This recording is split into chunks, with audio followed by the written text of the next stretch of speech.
மதுரை குலுங்க குலுங்க நீ நெய்யாண்டி பாட்டு பாடு, பொழுதி பறக்க பறக்க நீ போடாத ஆட்டம் போடு.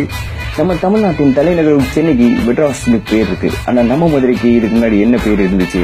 எல்லாத்தையும் கேட்டப்ப போடா வேற வேலை இருந்தா பாருடா அப்படின்னு தான் சொன்னாங்களே தவிர யாரும் சரியான விதை சொல்லவே இல்லை. ஆனா நம்ம மதுரைக்கு பாண்டிய மன்னர் காலத்துல சிவன் தோன்றி வைத்த பெயர் மதுராபுரி.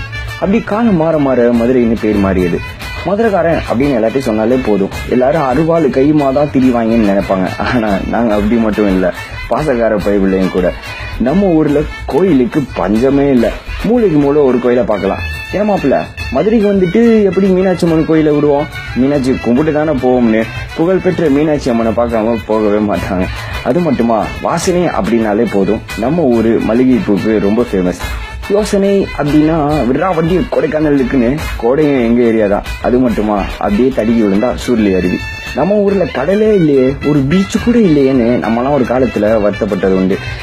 ஏன், நம்ம தெப்பக்குளத்துல தண்ணி வந்தாலே போதும், அந்த இடம் நமக்கு பீச்சா மாறிடும். கிரிக்கெட் இல்லையே அப்படின்னா அதே இடத்துல தண்ணி இல்லைன்னா அது நமக்கு கிரிக்கெட் கிரவுண்டு தான். நம்ம விடிஞ்சாலே போதும், காலையில கரெக்டா அப்படியே 6:30 மணிக்கு கோலா உருண்டையும், 10 மணிக்கு ஜில் ஜில் ஜிகிர் தண்டாவும், அப்படியே டவுனு பக்கம் போனா 12 மணிக்கு அம்சவள்ளி பிரியாணி சாப்பிட்டு 4 மணிக்கு கரெக்டா கறி தோசை, நைட்டு 7 மணி முதல் 2 மணி வரை சூடான இட்லியை சாப்பிடலாம்.